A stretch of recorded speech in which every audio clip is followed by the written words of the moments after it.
今回は俺とお前のシリーズサーブ編です。熱い当たりを出すと回転は少ないです。鈴木拓也やべえな。さすがのフェデラーも返すの大変だってことはよく分かりましたね。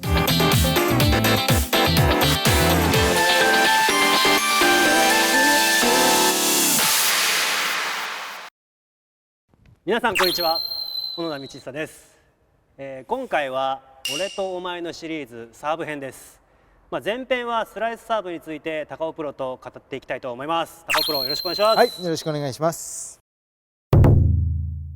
まずはグリップですかね、はい、一番大事なところは。小田プロはどういうふうに握ってるんですか？僕はもうほとんどもうちょっとこう薄いんですかね。はい。それはもう他の種類のサーブであっても一緒ですか？多少変えますけれども、やっぱり基本こういう感じです。あんまりこうはならないですけども。ですね。コンチネンタルよりもちょっと薄く握るということですね。フェースが少し左斜め上を向くぐらい。はい。これぐらいがやっぱり基本ですかね。あと長さとかはどうですか？長さは小指がグリップエンドにかかるぐらい。こうやって抜かしたこともあるんですけど、やっぱり小指に力が入んないんでやめました。なるほど。で短く持ったことはありません、経験が。なんで基本いつもこういうグリップエンドに小指がかかっている。なるほど。こういう状況を作っています。僕はですね、オーダープロと多分ほぼ一緒で、コンチネンタルよりももうフォアよ、バック寄りですね。いわゆるバックのスピンの反対側です。ですからこう構えた時にはもう手首を何もしなかったら左向きます。当然上向きます。ここで何かねこう構えた時にこう手首をこうやる方って意外といるんです。プロの中でもいて、それがダメとは言わないけど、グリップが厚い方は結構こうなりますよね。それをねやっちゃうと、僕は何に良くないかなと思うのは、前腕のこの内側に力が入ってしまう、こうクッとやると、だからそうじゃなくて自然な状態で上を向く、もしくはコンチネンタルで持っているんであれば自然な状態ですっとこう立つ、ラケットがまっすぐ立つ感じでいいと思います。こうなったことあります？はないですね。はい。こうやって構えたこれはないですね。これは僕としてはこう握って薄いっていうのは無理なんで、こう逆の方に向く方は多分大概コンチネンタルよりも厚く握っちゃってると思う。こういうふうになる場合は。ちょっとフォアと似てるようなグリップで持つ方っていうのは構えてる時はやっぱ下向いちゃうんですよね。こうやって。そうですね。打つ面がこっち向き、下向きますね。これはテイクバックでウルフィーポーズ作った時はフェイス上向くから、ここはもう 100% おすすめしない。おすすめ、やっぱり回転量をしっかりかけるっていうことは僕が思うに厚く当てちゃダメなんですよ。よく厚い当たりっていうのを欲しがる方がいるんですけど、サーブで厚い当たりを出すと回転は少ないです。そうです。スピン量は当然減りますよね。それがスライスだろうがスピンだろうが、もうフラットもしくはもう回転量が少ないから落ちにくいとか曲がりにくいっていうふうになるので、どれだけ薄く当てて飛ばすかをやんなきゃいけない。薄く当てて飛ばす。そうね、薄くっていうのが厚いか薄いかっていうことじゃなくて、厚いのが良くて薄く当てるのが悪いとか弱いじゃなくて、薄く当てるけどもボールのスピードが出て、なおかつ回転量をすればいいんですよ、それは。僕試合であんまりこうスライスサーブを使う場面っていうのがあんまりなかった経験があるんですけど、どちらかというとフラットと若干回転をかけたフラットスピン系のちょっとドライブ回転かな。スライスで当てるとやっぱ薄くなって前に飛ばないんですよ。その打ち方がやっぱりちょっと分からなくて、いまだにちょっと分からないところがあるんですよ。なるほど。僕はね右肩を怪我をして2000年頃かなに怪我をして、でやっぱりそれまでねフラット系のサーブとスピン系のサーブがほとんどだったの。でやっぱり肩に負担かかって肘にも負担かかったりして、で怪我をした後にやっぱりこう取る位置っていうのをすごく考えて、すごく右側にした。それで僕一緒にアメリカ回ってる時に右の方がいいよって当時修造さんも右にしてって、こんななって横切りみたいな形でやりましたよね。確かにこうピッチャーとかの構えでスローイングする時はここのポジションがいいとか、トス上げて頭の位置どうしてもこうなっちゃうんですけど、やっぱり肘の位置と手の投げる位置が重要だってことで右に上げてましたもん。そうですね。そうすると横からジョリって切って、もうサイドに切っていくっていう、そういう打ち方やってましたよね。もちろんね相手と勝負するわけだからトスがすごく右に行ったりすごく左に行ったりすると多分構えてスッと上げた瞬間に相手は分かっちゃうから、究極は同じとこに上げてファーストサーブもセカンドサーブもどんな種類でもどんなスピードでも打てるのがいいんですけど、なかなかそうはいかないから、若干スライスは右で構わない、ただし相手が明らかにもう分かるような上げ方だったりトスの位置には上げないようにして打てるようになりたいなっていうのは多分皆さん思ってると思うんで、サーバー側はやっぱ構えた時に相手にバレちゃいけないんですよね。そうなんですよ。トスでやっぱりバレる時があるから、そこをどううまく打っていくかっていうところが大事なところですよね。僕その肩を怪我をして、右側で捉えるっていうのをすごく意識して、あとやっぱね当てる場所ですよね。当てるラケットのちょっとこう今これ省略しますけども少し斜めになるじゃないですか、こう当てる方向、皆さんの方向に行くと、そうなった時にやっぱり真ん中よりもちょっとね内側を当てたいんだよね。ここってこと？内側だからこう構えてこうなるでしょ、そしたら内側に当たってこの縦の2本から3本のストリングに引っ掛けると自然にこっちに行く、クッといく。でそのままもういわゆるこうローテーションでプロジェクションを使い始めた時に当たんなきゃいけないの。使っちゃったらダメなの。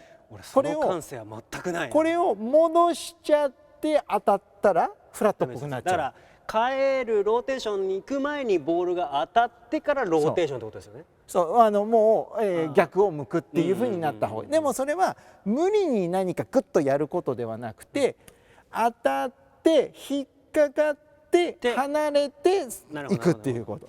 でもスライスっていう時は当然こう右側にこう当たるじゃないですか、ボールの。もっとね内側だからこっち側なんですよ。だからこうなった時にこっち側です、こっち側。こっち側。そうだからこういうイメージ。ああ、なるほど。でここから自然にスッともう離れてるからその時に。そう。それが反対側から入っちゃうともう力でこうしなきゃいけなくなっちゃう。僕完全にここスライドするイメージです。俺はねもうね1点、もうボールのところに1点でも当てる、いわゆる叩くイメージ。なるほど。叩くっていうのはこう叩くイメージではなくてここを叩く。もうこの右上のところを人差し指のところでもうここに叩く。で当たったらもう帰っちゃっていい、それ手は。でもぴったりになるとこれはフラットになっちゃうから、そのタイミングを気をつけなきゃいけない。難しいですね。だからあまりにもトスを前に上げちゃうと届かないか、当然かえって当たっちゃうから。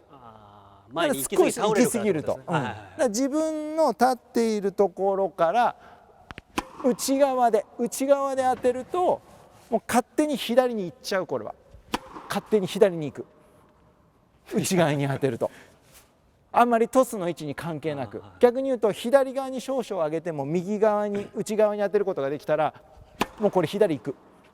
簡単にこう回転をかけるというからほぼ無回転というか、あんまり回転をかけずに左側に打っていくっていう。そうもう当たったら左飛ぶの、右に振って左に飛ぶっていうのをスライスの場合は利用した方がいい。僕の悩みはどちらかっていうと、この回転のスピン量で持っていこうとするから、どちらかというとここからスライドがザラザラザラザラザラってくるイメージなんですよ。ただ僕がこのフォアのこの向こう側のフォアサイド側に打つ時のワイドですよね、この時にスピードが出ないのが悩みなんですよね。それ何回もこうやってスピード上げる練習やったんですけど、なかなか当たってからのフォローがこういうふうにできない、難しくて。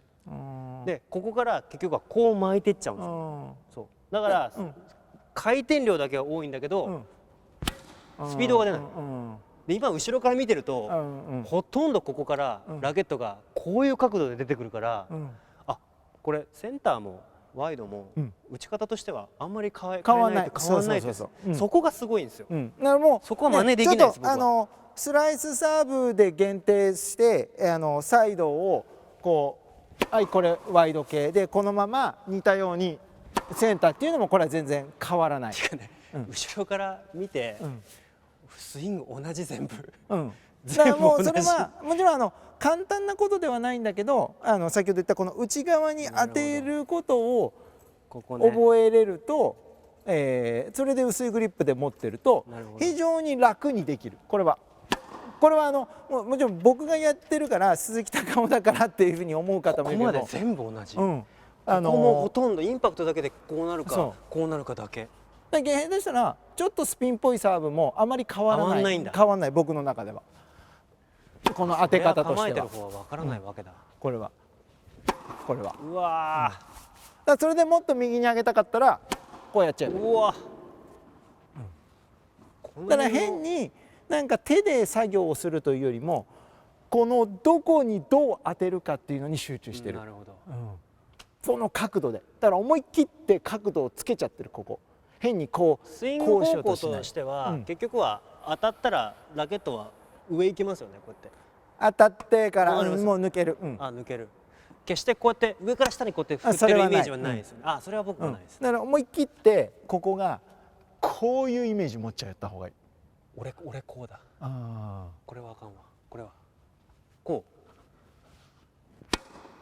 う。もっと逆にね、すげえ右でパンって当ててみて左飛ばしてみて。ちょっとあと高いかもしれない。トスが。逆に。そう低いとこからの方がいい。高いとこで浅いとこに入る。高いとこで打とうとしたらおかしくなる。逆にスライスサーブは。鈴木孝夫やべえな。伸び上がっちゃうから。伸び上がるっていうのは変に縦が高いところで取ろうとするからおかしくなる。そこから先がいかない感じがするんですよ。今ちょっと低くして当たってから最高点に到達するぐらいの方が今ここのローテーションうまくいった。なんて一番高いとこよりもちょっと下のとこでやろうとするとトスはじゃあ高すぎてもあんまり高すぎない方がいい。すると結局勝手に当たった後に上に行く動作があるから自然に縦かかる。だから縦がかかるってことはネットを越えることを怖がらなくていいからもう思い切って角度つけちゃった方がいい。そうすると自然にこの横に行きやすくなる。うわそこはだからもうこれでもいいのよ。こんなんでもいいの。かかるっていうのはね。こんなんでも。でもこれだと相手にバレちゃうから横から打っちゃうとね。なるほど。ここの返しはちょっと独特なものがあるな。僕やっぱり高く上げて高い最高点でボールをこうやって捉える感じがあったんで、やっぱり低いとなると低くてそう低い方がね確実に当たるスライス系は。現役の時に教えてほしかった。これもね僕ここ最近とは言いませんけどここ数年でいろいろこうやって右に上げてこうやってやってこんなことまでやってたからねそういう時代だったですよね。いやそこはすごいわ。なんかそんなね種類はだから別に右側に上げるイメージの方がいいんだけど普通今のワイドって一般の人って外にやっぱり行く時って音がこうやってこういう音シャリってなるんですよ。高尾プロはならない。しっかりもうフラットに近い音でボールがそうだね。やば。やっぱねそれって僕だからすごくいろいろ研究というか研究って言ったら変ですけどいろいろ試してみてやっぱねどこでやっぱストリング一番サーブがねすっごいこうエネルギーをやっぱ使うから当たったる場所のストリングが一番減るの。なるほど。だから先端気味の内側なの。ここが一番減る。この意識はなかったな。ちょっと俺最後ちょっとグッドサーブを。グッドサーブで。そうスピードが出るよね。そしたらそうだから当てられるのよ。一般の方でもね多分これはできるとやってほしい。絶対ここで当てるんだ。そうここじゃない。こっちね内側。やべえこの技術すげえ。言わない方がよかった。やばい言わない方がスライスはね、やっぱり高尾君の代名詞のサーブだったんで、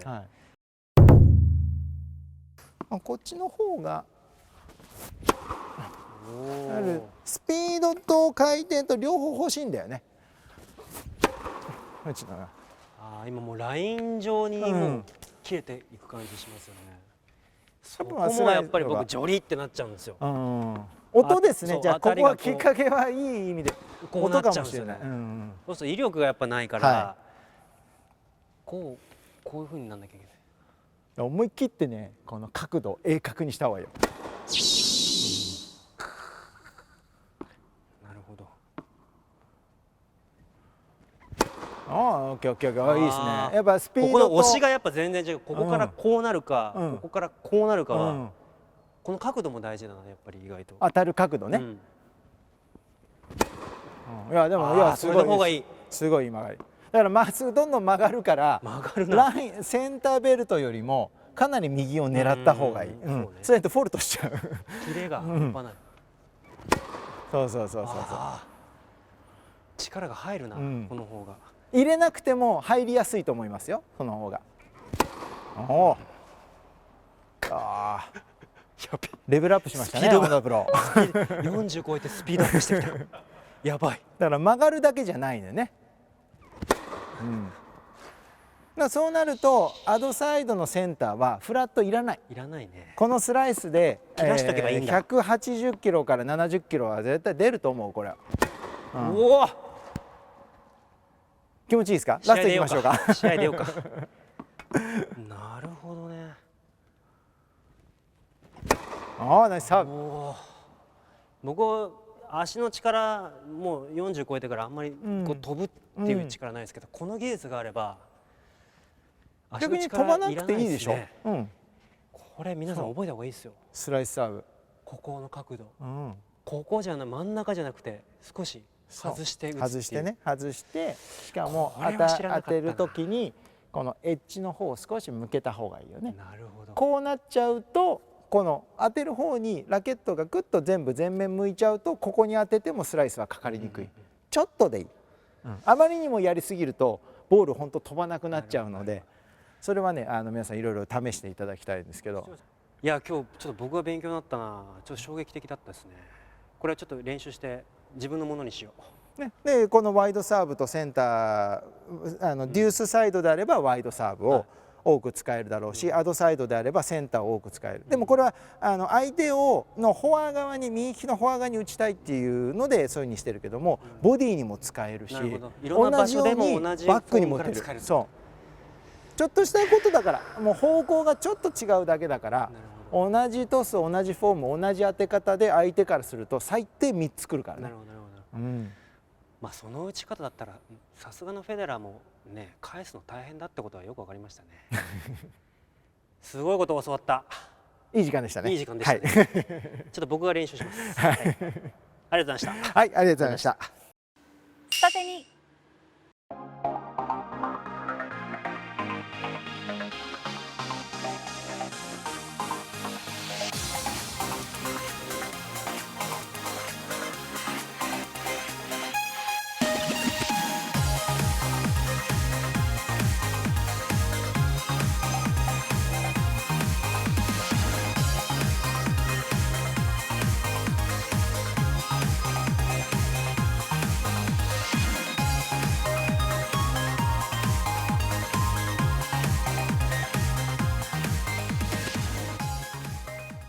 Thank you so much for watching this video. If you like this video, please give us a like. By pressing the subscribe button, you can join the Star Tennis Academy right away. Your mobile device will instantly turn to a pro tennis school. Let us know what lesson you want to learn from us. See you next time. Bye!